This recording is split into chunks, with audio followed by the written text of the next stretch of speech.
Hi guys, I'm back with another video for you today. I am in the city of Versailles, just outside of Paris, France, and I'm sitting with perfumer Thomas Fontaine. He's also the president of the Osmothèque, which I highly recommend you guys come and visit. But I'm going to let Thomas explain what the Osmothèque is. The Osmothèque is pretty old because now it's been created 35 years ago by perfumers on a very basic idea that as perfumer we are speaking quite oftenly about old perfume as major accords like Oregon, Chypres, or all these kind of things.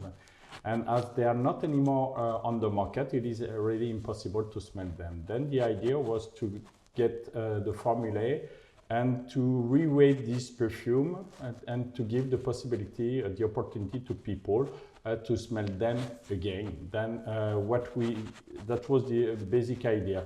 And then after that, we are collecting every year from the market new launches, and we are keeping them in a very specific condition. And that's just because fragrance of today are disappeared fragrance of tomorrow.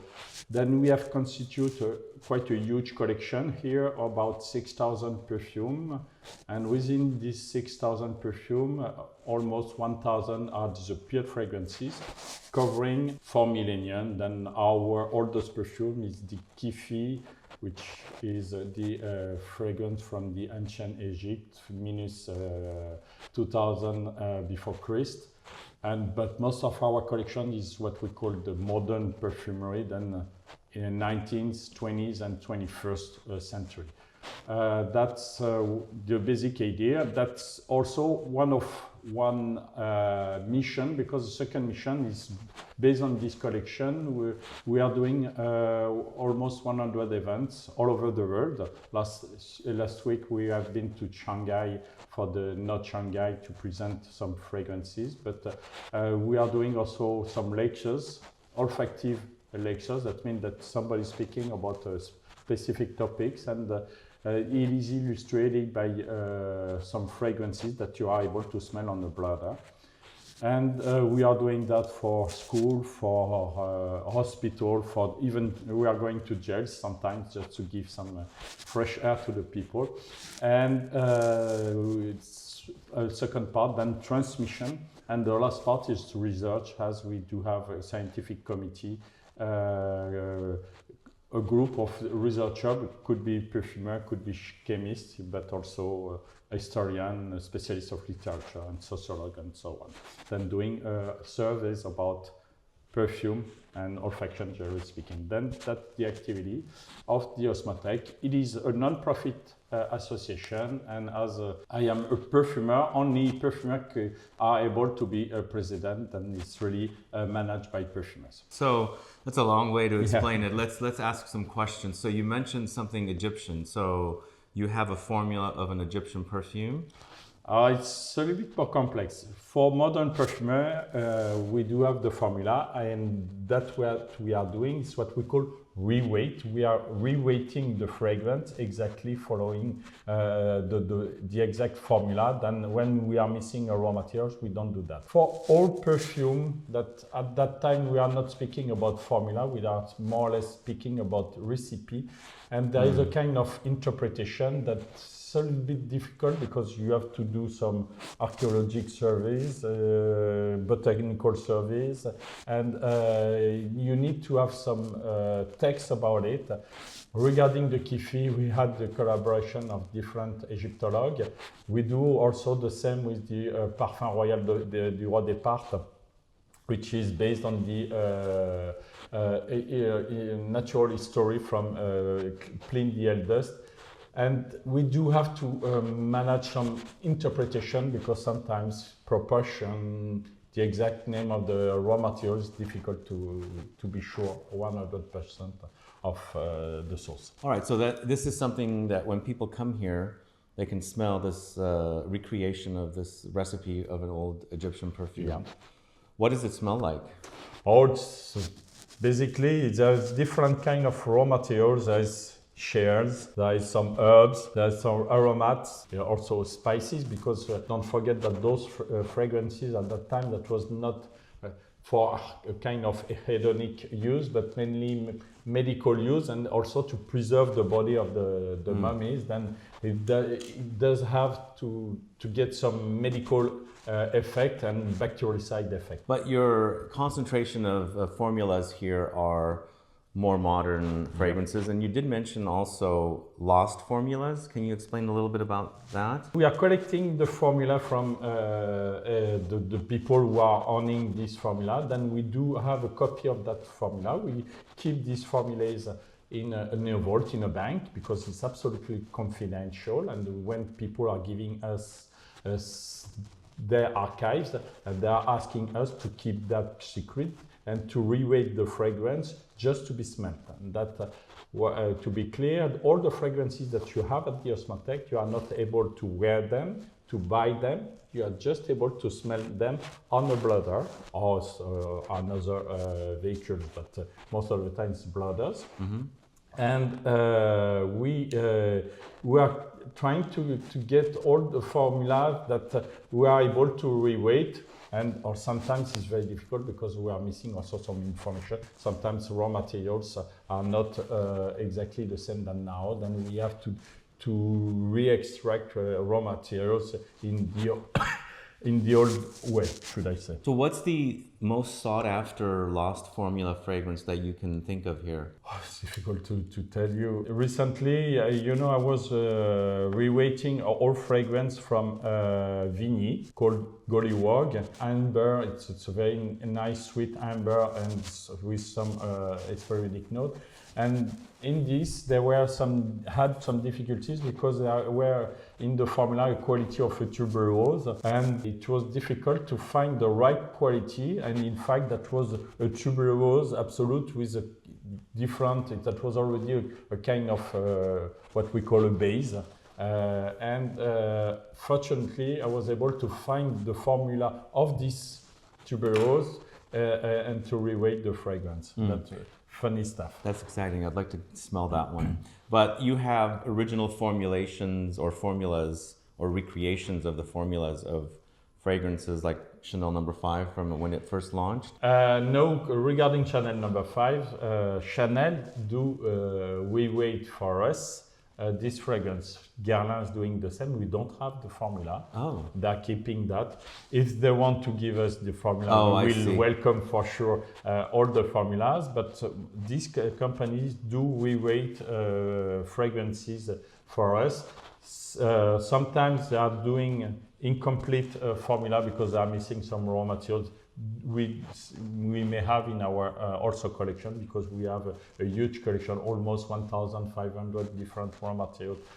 We call that rare raw materials. That could be musk, natural musk, it could be ambergris, but also different products like this, which are not anymore possible to buy on the market, and also disappeared chemicals, which are not anymore allowed in our business. Then we are keeping them to be sure to reweight the fragrance as it is listed in the formula. Okay. And you have the original formula for Fougère Royale, I'm assuming. Yes. We do have certain jewelries like this, like Fougère Royale, Paul Poiret's Perfume, Parfum de Rosine, Collis Perfume, all these kind of things. We do have the original formula, and it's helped us then to rewrite them. And it's a chance for people that we have them, because nobody's, for example, Poiret's Perfume, nobody's got those formula. Then we can offer them to offer the possibility to people to smell them now. So if I was visiting Paris and I heard about the Osmothèque, I come here, how much does it cost? I don't know about the price, but we'll put the price on there. Yeah, just to have a look on our website. We do have a program of different lectures. Most of the time we do some lectures here in our place. There is a program of that. We do lectures also outside of the Osmothèque, especially we call that thematic lectures. Then you can book your ticket and come. It's not open every day. If you want a specific appointment, you have to call the Osmothèque. You have to pay for that because we are non-profit association and we are living based on this income. I'm not paid to manage the Osmothèque because it is a kind of mission, should I say. Yeah. And we also do some lectures online. Then thanks to COVID, we were obliged to change a little bit our way to do the thing. Then we develop lectures online. Even if you booked early, sometimes we are able to send a small kit of raw materials which is related to the topic of the lectures. Then you are able to smell in front of your screen and following the lecture. So if I wanted to smell something and you had it here, how do I make arrangements to specifically smell one fragrance that I've been wanting to smell? Then there is a specific frame for that. You have to call to book and say that I want to smell this and perfume. It will cost you some money. I don't know exactly, but it's not so expensive, by the way. And it will cost you some money. And you will have a rendezvous here with an osmothèque. And the osmothèque will give you the blooders, and you will smell with the osmothèque. Speaking about the perfume, you will have an explanation about the perfume, by who has been created that perfume, which family belongs to this perfume, and some details, sometimes historical details about the perfume. But you have to book that at the Osmothèque. All right. It's not like a museum. It's not open when you want to come. You have to get an appointment. Okay. So also wanted to announce we have made an arrangement for the Osmothèque to come to our own show happening on June 26, 27, and 28. So we will have the Osmothèque at ScentFest in San Francisco. Thomas will be there and another associate, and you'll be able to smell maybe 20 to 25 different older fragrances. We haven't determined which fragrances you'll be able to smell, but there are some great ones that we are working to put together for you guys. So if you've always wanted to smell some of the older formulas of fragrances, that would be a great time for you guys to come and check out the Osmothèque. Is this the first time you'll be in the USA? No, I used to live in the US. I used to live in New York and in Cincinnati. But that will be the first time in San Francisco, and it will be a pleasure. But as far as the Osmothèque? At the Osmothèque, no, we used to have somebody in New York doing some Osmothèque events.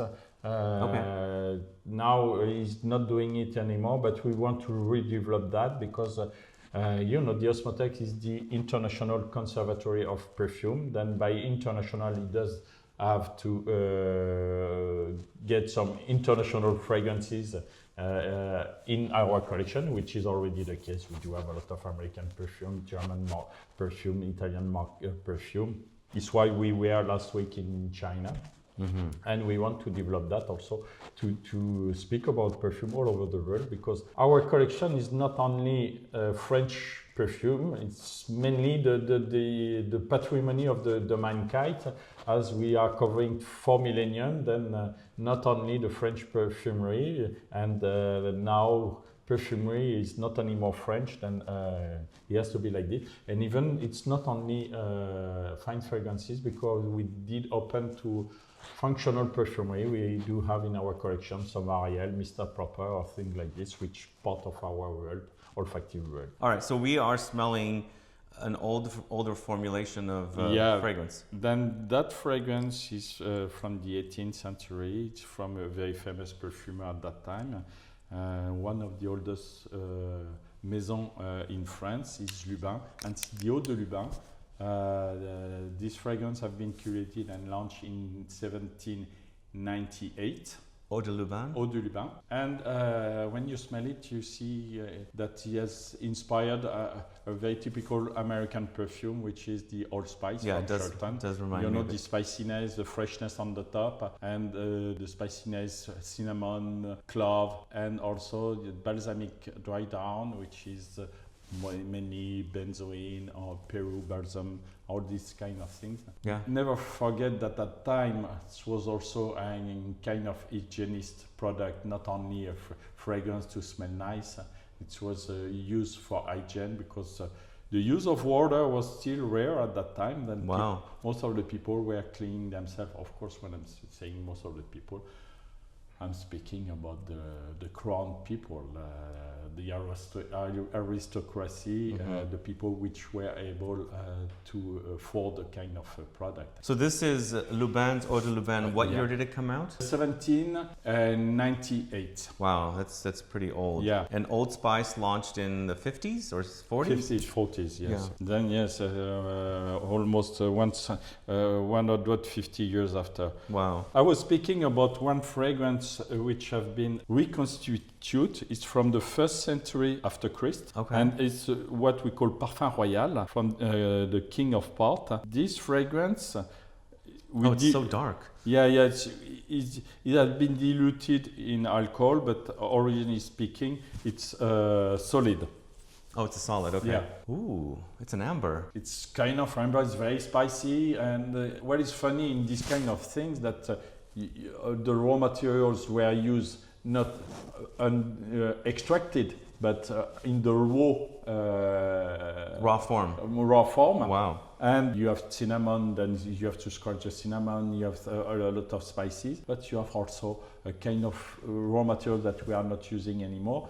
Wine, honey, all these kinds mixed together. It's why it's so sticky. And the difficulty was to identify all the raw materials and the kind of wine that it was used, because was it red, was it white, was it old wine? It's always difficult to identify the exact thing. And by the way, we are not 100% sure. It's like history. You are doing some hypothesis, and this is what we did. This is why it Smells good, actually. Yeah, it's called a reconstitution. And what is this now? Parfum Royale? Parfum Royale, yes. Smell another things. We are a little bit later after the at the Eau de Lubin. And this fragrance has been, it's a funny story. First of all, the recipe, the formula have been found in an auction. Oh my God. The former mayor of Versailles, no, I didn't dip it, bought a table in the drawer. He found a formula, which was the formula of the fragrance, the eau de cologne of Napoleon when he was in exile in Saint Helene. You know, Napoleon was a huge, great user of eau de cologne, using a lot of fragrances. Even he was in passion with the sense of smell. When you read the letters that he was sending to Josephine, he's speaking about a lot about odor, generally speaking. And never forget that when he was on the battlefield, he had huge tent, but no bathtub, no thing then to clean himself. It was difficult, and he was using eau de cologne and wearing all the time a kind of tube, a bottle of a tube, right in the boot when he was riding in the horses. Wow. Learn something new. Wow, that smells great though. Yeah, yes, it's typical eau de cologne accord with a lot of periodic citrus note and some aromatics, orange note and rosemary. That's beautiful. Let's meet Jicky, which is related to the... I love Jicky. Jicky, yes, it's a funny thing. Then it's completely inspired by Fougère Royale, which is the first abstract perfume. Because before chemistry was not used in perfume. The Fougère Royale have been launched in 1884, using for the first time chemicals, which is the coumarin, and creating this new accord with lavender and geranium, and calling that fougère because it has to be natural somewhere. But everybody knows that fougère means fern in English, and a fern doesn't smell so much. Nothing very interesting, but it's natural. And when also it's royal, it's much better. And in Jicky was inspired by that. Of course, there's a little bit more new chemicals like vanillin, for example. A huge amount of civet, which make the perfume more sensual. Yeah. But we are now completely in a modern perfumery because chemistry arrived in perfumery with new notes and also the possibility to produce in a larger quantity, because of course chemistry is more generous in a certain way than nature. I see. The problem with the natural product, when the harvest is done, if it's over, it's over. Then I had this kind of problems, you know, when I was a perfumer at Patou. You did Patou? Yes, and when we were producing the Joy, it needed a lot of jasmine from Grasse, but after the quantity have been used, we were stopping the production and not being anymore able to smell it, to sell it again. Wow. This is so much warmer than Fougère Royale and not as green. I think it's, you said there's vanillin? There's vanillin. Also the floral part is richer. You have a jasmine, you have tuberose, all the kind of things. And a huge amount of lavender, of course, that you can smell it. And also this very strong animalic note, which make it. That's funny because when you look at the formula, there's a huge amount of civet. Really? And when you smell it, it's completely well dressed in a certain way. Then the animalic part is not so obvious. It's not so obvious, yeah. It's under there. Yeah. So is this the original formulation? Yep. Okay. That's beautiful. The creation it's awesome. of Aimé Garlin. Wow, beautiful. I was speaking about Joy. Let's smell it because now... I didn't know that you worked at Patou. I know you from Corrigan. Corrigan? Did you do Corrigan? Yeah, I did from Lubin. Corrigan yeah. from Lubin, but more recently. And I used to be, during 5 years, the internal perfumer of Patou. Oh, wow. And of course, taking care of the production, not only creating fragrances, but taking care of the production. I see. Including all perfume, like this one, the Joy, which is completely unique. And it's the perfect example, which I never found in other perfumes, is what we call anamorphosis. Anamorphosis? Yes, you know, it's a balance between jasmine and rose. Even when I was working on it, sometimes I was entering into the perfume via the, should I say, rose door, and sometimes through the jasmine door. It's depending, you know, it's typical the phenomena of anamorphosis, which you have two draw in a draw. Wow, that's beautiful. Yeah, the jasmine and the rose balance. And absolutely, the choice of the aromatase is very important, because having the formula is also sometimes very complex, because even when you have the formula, you have to find which exact raw materials you have.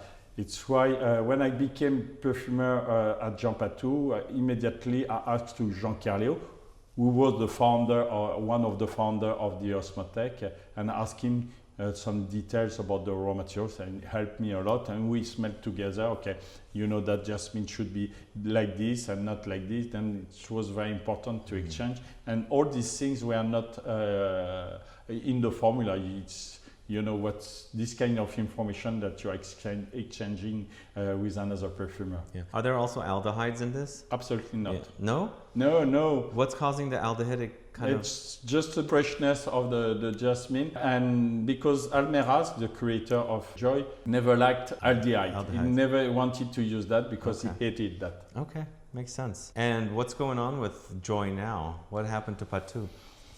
It's belonging now to LVMH. And are they killing the brand? If you have any information, please give me them. No. I have no clue about it. Oh, wow. Because it's a shame. It's a shame. It's a shame. But what Dior did was buy Patou, and they redid a fragrance called Joy, which is a disaster for them, right? Definitely, I guess it was not a good idea. Yeah. Bummer. But it's beautiful. Yes, this fragrance is timeless. Because my mom wore it in the 80s, and it totally brings back memories of her having this on. It's beautiful, yeah. A fragrance created by a lady. Oh, a lady, okay. Let's see, let me guess. Is it Youth to? No, not at all. It's not an American fragrance. Okay. It's a little bit earlier. Ooh, it's green. It's Vert, is that what it is? It is Vert, created by Germaine Cellier. Okay. One of the first beautiful woman being a perfumer. It's Galvan. Of course, that was Josephine Catapano.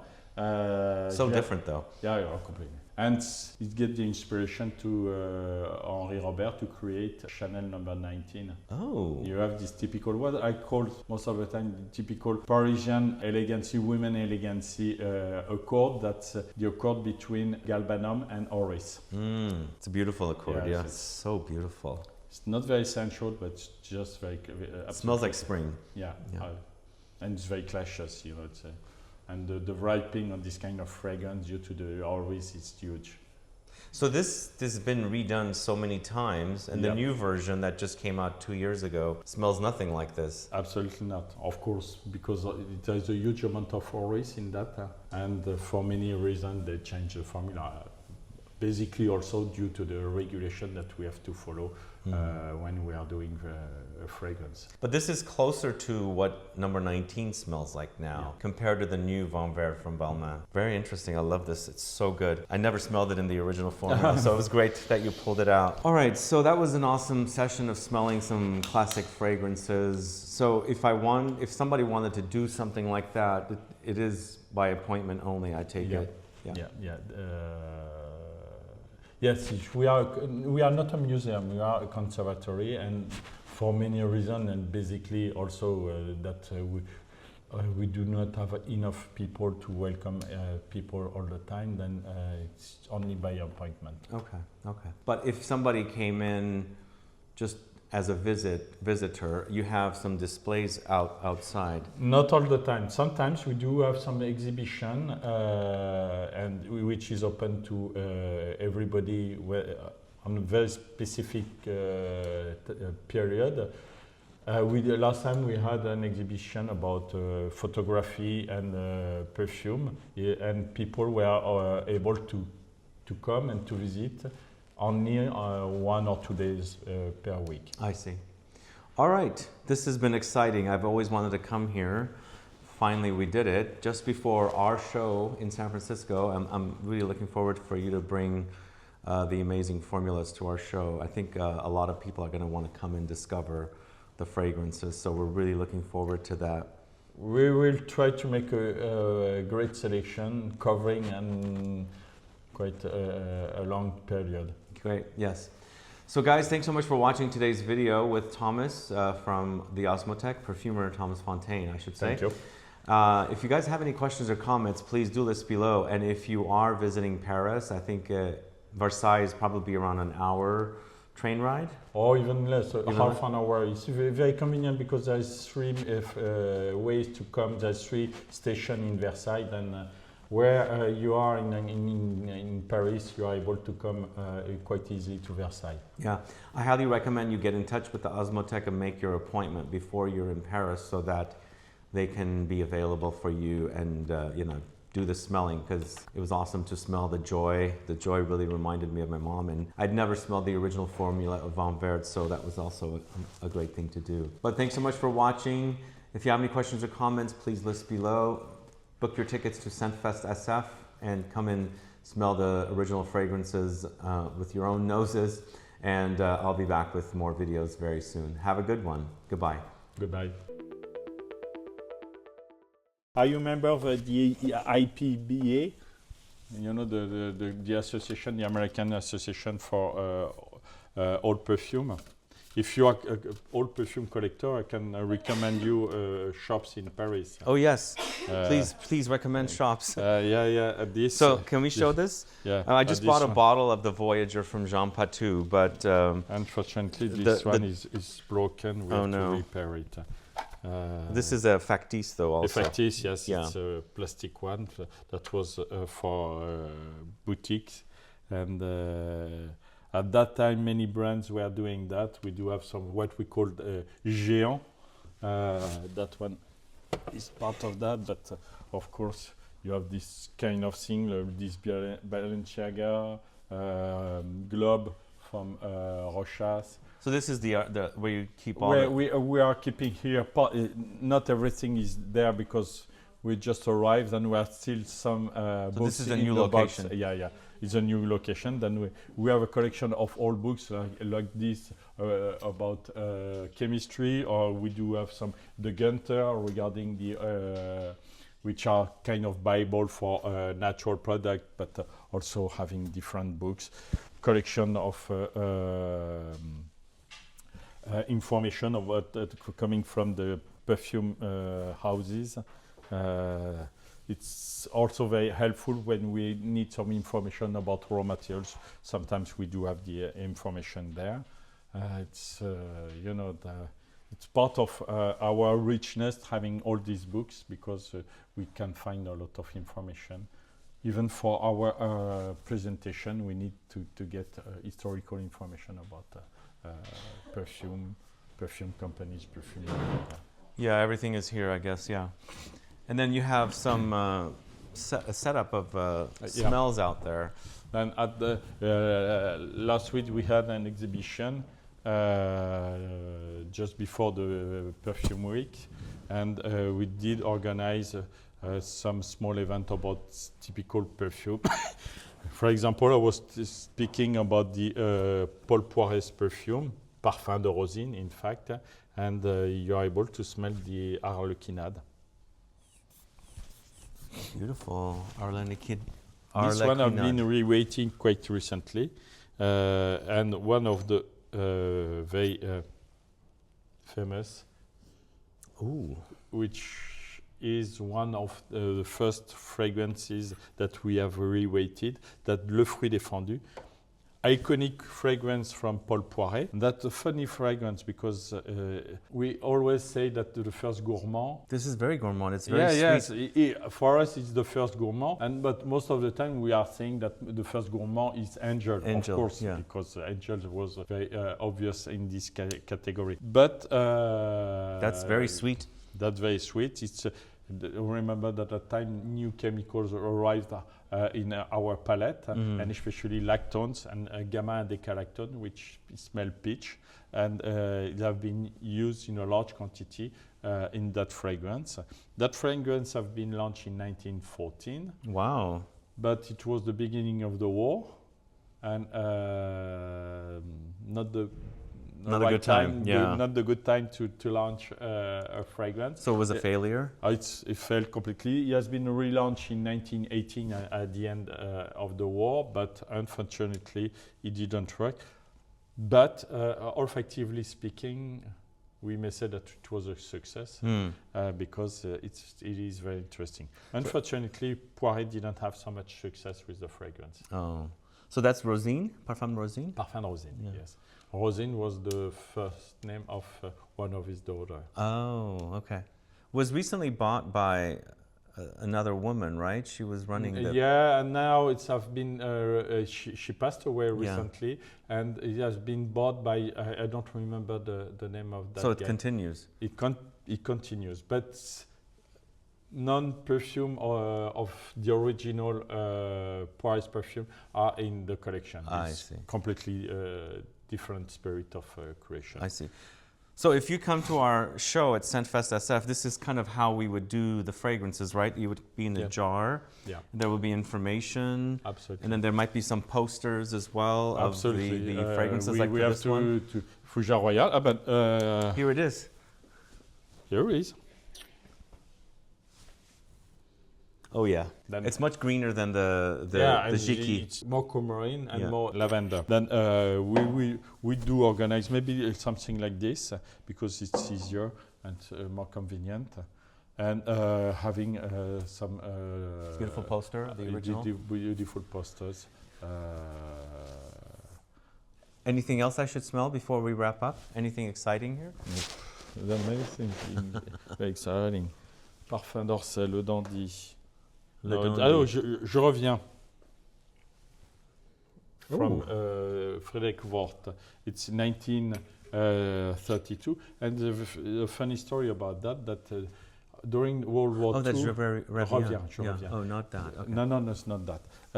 During World War II, GIs were buying that fragrance and offering it to their wife, bride, whatever, saying, I'm coming back. Don't worry, I'm going to war in France, but I'm coming back.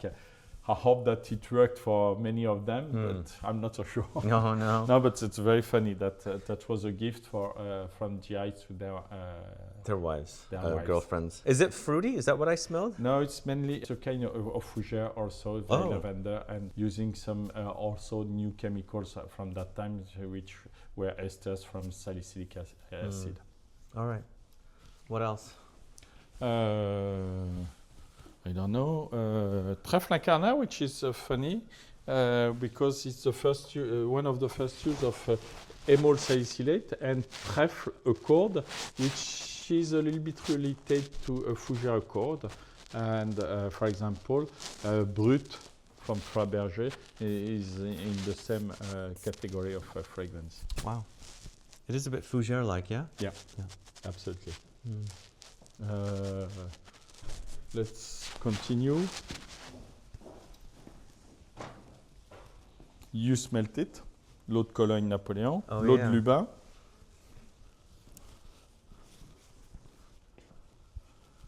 Ah!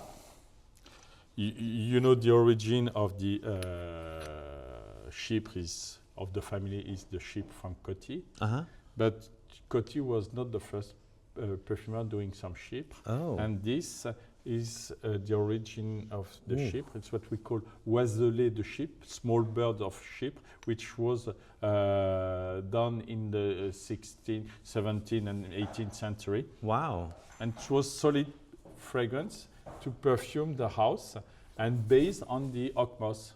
Wow. And so could be the origin of the word Chypres, Chypres in Old French, which means oak. So this was a home perfume, or so it was a home perfume, and it was. They were doing some small sculpture of small bird, oiselets, small bird. Yeah.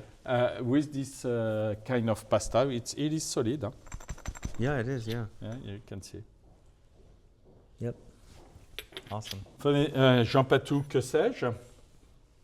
Jean Patou was not the first one to launch perfume, and maybe it's better to smell the cap.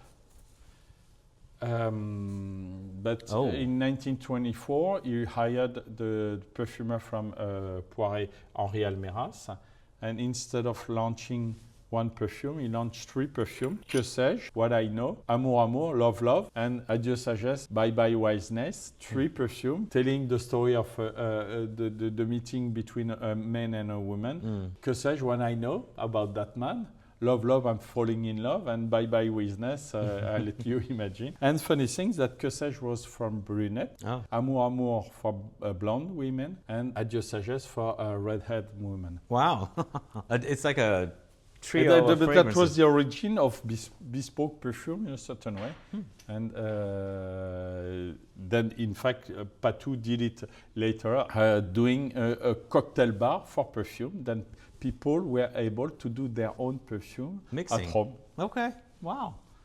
Haven't heard about that. And this is Worth. No? Le Sien. Le Sien, that's the first unisex fragrance launch in the world. We are in 1929. Patou launched Le Sien. In the US, that was called For Him, ? For her, ? And it's the first unisex, and we are something like 70 years before CK1. Wow. Okay, and they say CK1 is one of the first, huh? Yeah. It's easy. There we go, Coty. Coty, Chypres, Emerald, just tell me, l'Oregon, the origin of the Oriental fragrance. Beautiful. And mostly the German perfumery from the 90s is coming from this fragrance. It's a leather, right? No, it's a floral, sweet floral. Could be aldehyde, but sweet floral, not in the Oregon, but sweet floral. The Oregon Accord is a carnation with white flowers and with a powdery note. Yeah, I got some leather from it. Yeah, maybe there's violet. It's because there is a lot of ionone also. Emerald from Coty. Ooh, I love this. That's beautiful. I wish they made this one. Yeah, and Jacques Guerlain's wife was wearing emerald. Who is this? Jacques Guerlain, the Oh, wife Jacques of Guerlain. Jacques. Oh, okay. And she was wearing that fragrance, and Jacques Guerlain decided to create his own emerald, and that became Shalimar. Aha. Okay, okay. Wonderful news. Wonderful stories. L'Or Bleu, which is Shalimar, then, Yeah. okay, then these fragrances are pretty well known. Tabac Blond, just to remember that we are in 1919, at the end of the war, then the beginning of the women emancipation, and women were taking from men typical element of men, the trousers, short hair, hiding their breast and so on, and smoking, which is maybe not the best thing that they have taken from men, but smoking. And Caron launched Tabac Blond. Because of that. It features tobacco and leather, right? Yeah. It's definitely the first laser accord. Wow. All right. Great. Then you have sometimes this kind of exhibition that people can come, and it's what they were doing last week for the special events. All right. Well, thank you for showing me this. It's been amazing. My pleasure. Yeah.